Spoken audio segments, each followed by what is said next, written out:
Everybody, it's Joe from Lukas. Hope you guys are having an amazing day. Guess what's coming? St. Paddy's Day. And we are super lucky to have Sean in town. He's joining us, an Irish boy selling Irish whiskey. And I always love finding these brands that are unique and different. And I love the opportunity that you get to come in and taste them because I think they're pretty spectacular. Okay, I mean that. It's pretty cool.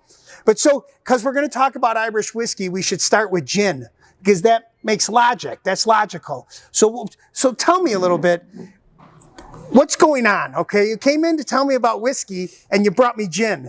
I did. So it's basically, not everybody wants to drink whiskey on St. Patrick's Day. So whoever wants a white spirit or a clear spirit, it's actually made by the first female distiller in Ireland named Deirdre Bohane. First female distiller. She's named after an island just off of Skibbereen. She's from Skibbereen as well, which is where West Cork is located. So she's a hometown girl, passionate about botanicals, and the island is just off of the south coast of Skibbereen there. And it's actually an old war base from decades ago that they basically came and imported a bunch of botanicals and herbs and plants from Italy. And she, as a child, fell in love with it, and that's what's kind of her passion behind this gin. That's awesome. So one of the things that we're going to talk about, the history behind this brand, because it's super cool.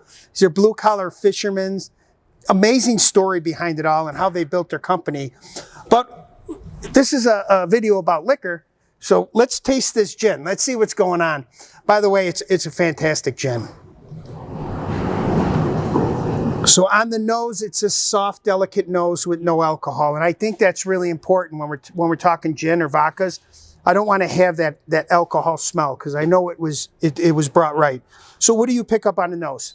Me, I get a lot of, you get some of the kind of star anise a little bit that's in there, a little bit of lavender that's in there as well. A little bit of rosemary is, I think, the unique one that's in there is rosemary. So.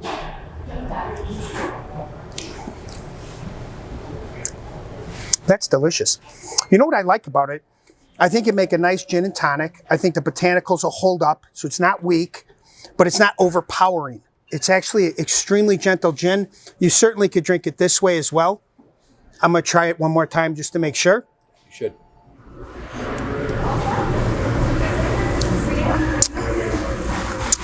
It's great for cocktails is the other big one with it as well. So, and the price point is perfect for it. So. Absolutely.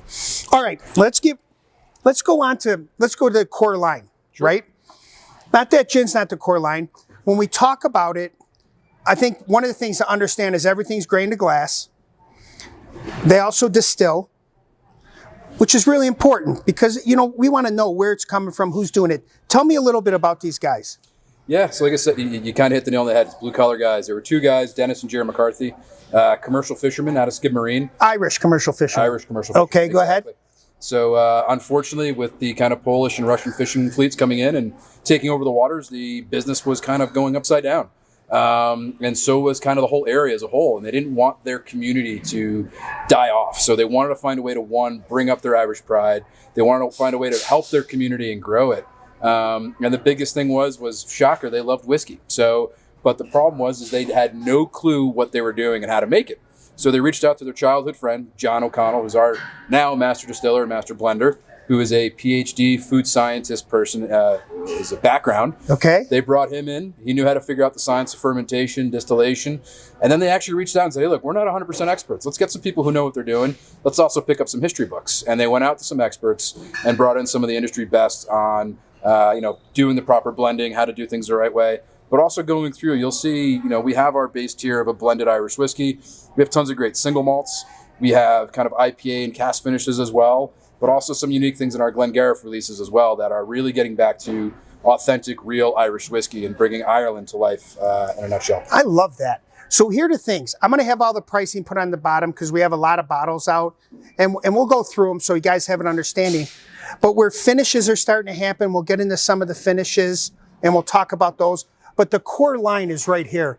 And this is finished in a bourbon cask. Tell me a little bit about this one. Yeah, absolutely. So this is, to your point, this is going against the other more your mainstream Irish whiskey blends. The biggest difference is with us is it comes in 100% obviously Irish grain. We're not importing any grains. All the grains are literally within about it's a 50 kilometer, I want to say radius, but it's a hemisphere because we're so south from the coast. And then it's actually all Irish water. So our water springs are right off the source of our distillery. and then it's actually aged a minimum of 4 years. I think that's a key though. So I know a lot of the big boys only age 3 years. Yeah. 3 years in a day. I don't want to. Maybe a minute. I won't 3 years in a day or 3 years in a minute. But so we wait an extra year, and it really comes out in the length of the finish. And that's one of the things when I look at Irish whiskey, I want to pull the length out a little bit. I want it to really come back to my palate. A lot of them stop at the A and the B, which is like the middle and the center of my palate. Absolutely. All right, so what are we doing here? Irish whiskey. So nice and light, and throughout the entire portfolio of West Cork, we kind of have a fun little acronym we like to use called LSA. Light, smooth, and aromatic. So you get a lot of great kind of citrus notes off of it on the upfront, a little bit of That's honey. what I'm getting. I couldn't figure that out, and I'm getting honey too. That's it. Yes.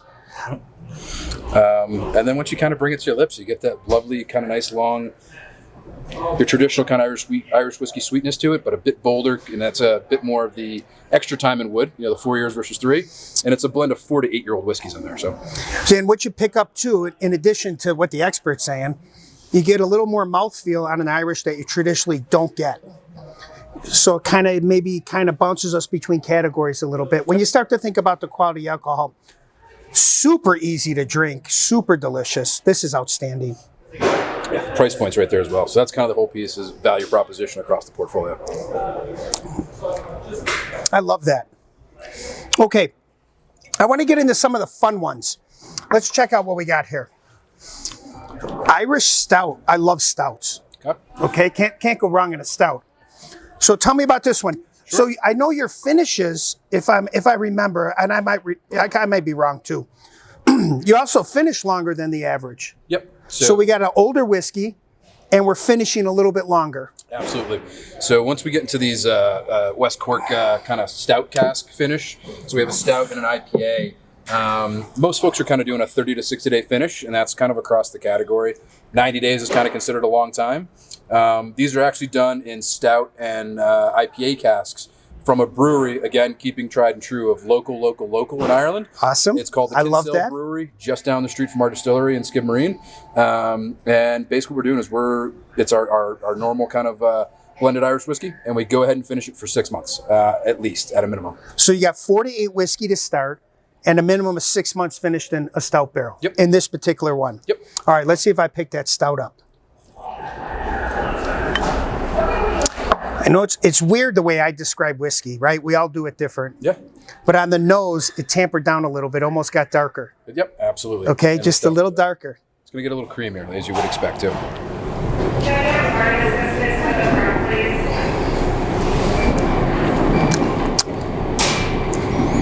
Wow. Okay. That's good, period. That's just flat out good. I love the core lime. I haven't had this one in a little bit. Wow, it's just nice and gentle. You could actually drink that in the summer. Yes. Yep. That's the fun part is I think we're all anxiously waiting for springtime. The IPA hits even better for that kind of time of year as well. I do get that creaminess.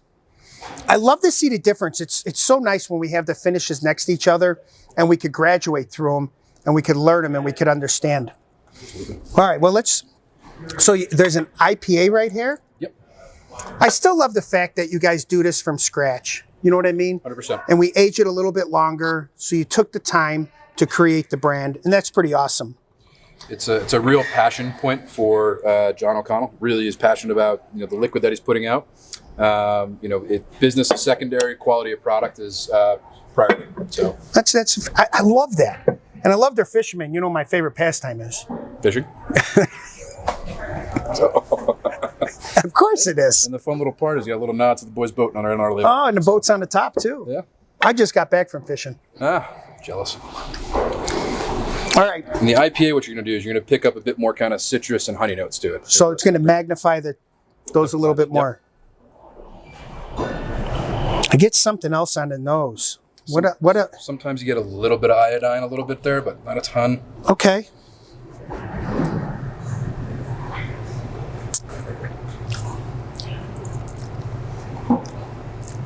That's got more great flavor. I'm definitely getting some of that IPA through, and it's amazing because I'm a stout drinker. Mm-hmm. If you're an IPA drinker, 100%. I'm a stout drinker. So I'm going to stick with the stout. This is outstanding. Okay. But the fact we're going to have you and we're going to be Friday night, we're on this counter and they're all going to be here. Sean's going to be here.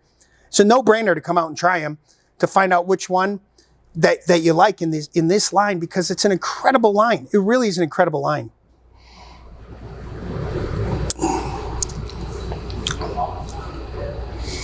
Yeah, I pick up something towards that back. It's very soft. I like this was a little more bolder. Does that make sense? And I think you like the mouthfeel of it more. This one's going to have that little bit of that IPA bite to it, where you get a bit of that kind of hoppiness coming through on it. So and the stout will do what a stout does. Yes. It's a milkshake. That's awesome. This is really cool. I really appreciate you coming out. Okay, so this is one of the limited releases. Okay? Right? This is single malt. Now this is 12 years old. Now where do we get the rum cask? So the rum is actually from, I can find out for you and get it out for you, get you the answer for Friday. Oh, I got you? Yeah. I like that. Yeah. We got him, guys. Got him. We're going to ask that answer on Friday. We're gonna hold him to it. I'm on it now. So we got a rum cask finish, because I know they're not making rum on the island. Not okay, yet. all right. All right, let's try this one. So this should add some sweetness to it, right? I mean, we should really pop out with a level of sweetness from the rum. At least that's what I'm guessing. So you got two things going on here. Okay. One, you actually have a 12-year-old single malt, so a little bit more time exposed to the wood, and also more of that single malt kind of taste profile, which is what everybody's really looking for and exploring within the Irish whiskey category. Okay. And then what we go ahead and do, so you have that one nuance there that's going to be a differentiation point, and then again, 6 months in rum cask, so it's going to bring out a bit more of the sweetness, to which you nailed. So you're going to get more, almost like brown sugar cane coming through to a little bit. So this one, I'm curious what you're going to say here.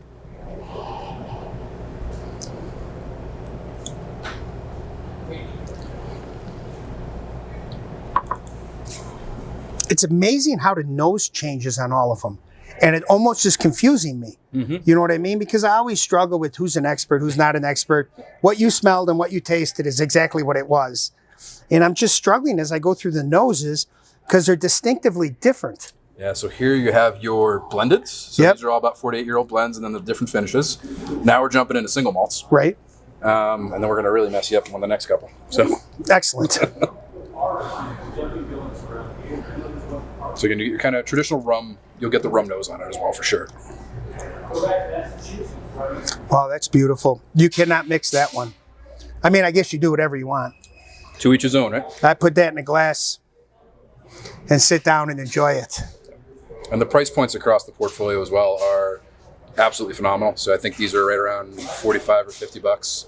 I do the whole country, so it's kind of whatever you guys have. But I mean, the price points on a 12-year-old single malt Irish whiskey are probably about half of what anybody else in the category is. I totally love that. And like I said, I'll make sure pricing's on there. There were too many bottles, and I was confused. Anyways, that happens though. This is delicious. So this is like a cross in categories where I could drink a lighter Irish whiskey that's not as light as what you would traditionally think. It's got a nice palate. It's got an A, a B, and a C. It finishes well.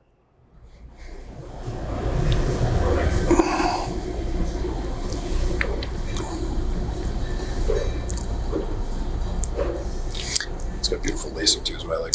Absolutely. That's really solid. All right, I can't do every one of these bottles.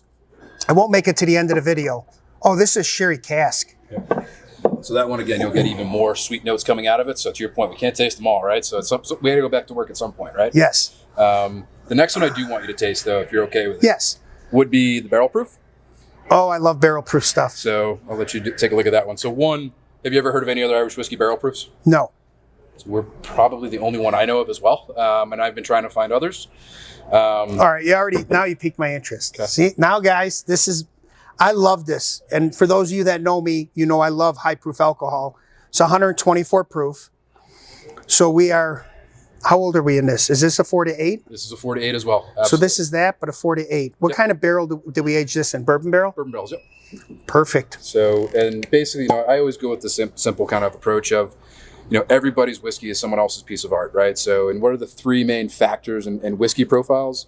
It's grains, proof, and age. And that's whether you're a bourbon, an Irish whiskey, or even a scotch at the end of the day. So what I love about this one is, this is my personal favorite. So you can insult me if you feel differently. No, it's probably going to be my personal favorite. it's pretty easy because I just love proof. I love the fact when we don't add water, and if you want to add water, you add water. Yep. You know, I just want to taste what that distiller was trying to master and craft and put in the bottle. You know, as long as there's not a lot of alcohol on the nose or alcohol on the palate, that's what I'm looking for. So let's figure that out. I'll let you go. And this is the first time I'm drinking it, and I'd beat Sean up in a second on video so you guys could all see it. Okay, the nose is beautiful. All right. So he was confident when he came today. I love their core line, though. All right, that's good.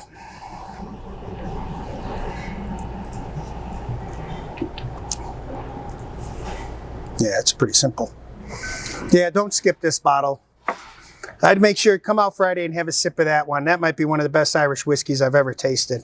And fair warning, it's sneaky. Got 124 proof like that. That's pretty damn good. I don't think we can waste this one. Awesome. We need to take a couple second break during the video. I'm just teasing. Guys, this one's spectacular. That is the single best normal priced Irish. You know, we get into the big Irish where we're paying $125, $250, $280. They're all spectacular. Absolutely. Everybody's are. That's spectacular at a lower price category. That's pretty amazing. Yep. I mean that. That's It's a great bang for your buck. And again, you can really elevate a cocktail with it, or for me personally, this is neat on the rocks and I'm good to go with ice cube. I mean, it's amazing how the viscosity stays. And I'm not used to that in an Irish whiskey. Irish whiskeys are just like, you know, I'm having a great time. You know what I mean? Mm-hmm. That's pretty incredible. I could see having a cigar, little cafe wrap, something light, sitting around a fire pit, watching a little UFC. I'd be pretty happy. There you go. I don't know. That make me pretty happy. Is that what we're doing later? Absolutely. I'm in. Perfect. All right, I couldn't throw that one out. Not that, you know, I shouldn't say it in that manner because people say like, well, I got to get that one. You got to taste them. And these profiles are amazing for the price points. This is great Irish whiskey, period, right? And then you look at a stout cask, which I like, right? I would be drawn to that. Now I know, I'm 100% sure that's a great bottle. Laurie, I got to ask what the green bottle is because you guys, we start with a clear bottle, we end with a green bottle. I didn't want to do any more, but I'm intrigued. What do we got over here? Perfect. So this is what we call our Glengarriff series. And what it is, it's from the Glengarriff Forest, which is just north of Skibbereen. Sure, it's a peated. Yep. Go ahead. Go ahead, let me hear it. So we actually have two expressions of it. This one is our peated. We also do a bog oak, but I'll focus on the peat. As you guys know what peat is, it's that lovely mossy stuff surrounded in Scotland as well as Ireland. And it's all throughout the forest. And it's this nice kind of moist, yet it's a fossil fuel that we can burn, right? So what we've actually done is we've created our own proprietary contraption, for a lack of a better term, using a local Irish blacksmith right in town to actually create something that actually takes the barrels that we want to rechar, okay, and it'll literally hover over our fire source. In this case, we actually use the peat. So you peat the barrel. Peat the barrel versus the grain. Okay. So it's kind of a riff on what the traditional ways of real, I like very old school Irish whiskey production was. And again, what you have here, it's a 4-year-old single malt, aged in sherry casks, and then finished for at least 6 months in these peat charred casks. I love that idea. I've never heard that before. So it spins everything on its head. How does it taste? Let you tell me. So you get a little bit of the light smokiness on your nose, which you would expect with peat. Oh yeah, that's there. And it gives a bit of complexity. It kind of takes Irish whiskey, marries it with an Islay, marries it with a Lagavulin, and so it has a bit of fun and really spins Irish whiskey on its head.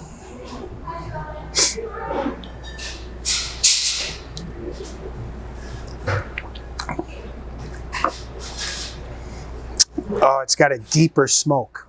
Does that make sense? It's so hard for me to explain it sometimes. So the way I would do it, someone helped me with this morning. Please.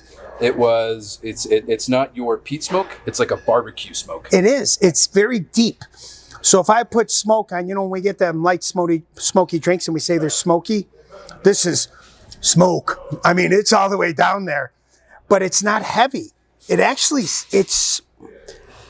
freaking delicious. Man, that's someone from Scotch to pop over and have a little fun in this category. Absolutely. That's a hidden gem. So I did not expect that. I really didn't. So I think my favorite part, Joe, is I do this for a living, and I've tasted through our entire portfolio with a lot of people. Everybody is like, that's good, that's good, that's good, and it's not nonsense. So I appreciate it. Well, hey, we're going to have you on a tasting counter, and that's why I like doing these videos, because I believe in love, honesty, truth. I mean, it is what it is, right? With a little bit of respect, we need to talk about this stuff in the real world. You know, we work so hard to bring these type of products into our store. It's so critical. And then they're out here. You get to come in and taste them before you buy them. And I think that's the most important part, guys. This is incredible stuff. St. Patty's Day is coming up soon. Aren't you guys in the parade? We are. Why'd you whisper that under your breath? You hiding it? What's going on? No, we're the proud sponsor of the Denver St. Patrick's Day Parade. So well, that's pretty amazing. Check us out. You know, behind the camera is my counterpart Adrian, and our whole team will be there. So look forward to seeing anybody who pops down, and come here, see me Friday night, and hopefully we'll see you at the parade as well. We'll be bouncing around town. That's super cool. I tell you what, thank you so much. Hey, by the way, highly rated whiskeys too. I know 98 points on the bourbon cast. That's this guy. That's the core line. They're all good. I'm going to tell you today, I'm going to have to go with this one. For me, I'm going to get that one. Then I'm going to get the Stout. I don't know why, but I'm telling you, I like them all. I need this one too. This is bad. It's going to be an expensive day at Lukas today. Hey, thank you very much. Thank you, Joe. Totally appreciate it. Thank you. Hey guys, thanks for shopping at Lukas. One bottle at a time. We truly appreciate your business. Don't forget to like and follow us. We'll talk with you soon. Have a happy St. Patrick's Day. Hey everybody, it's Joe from Lukas.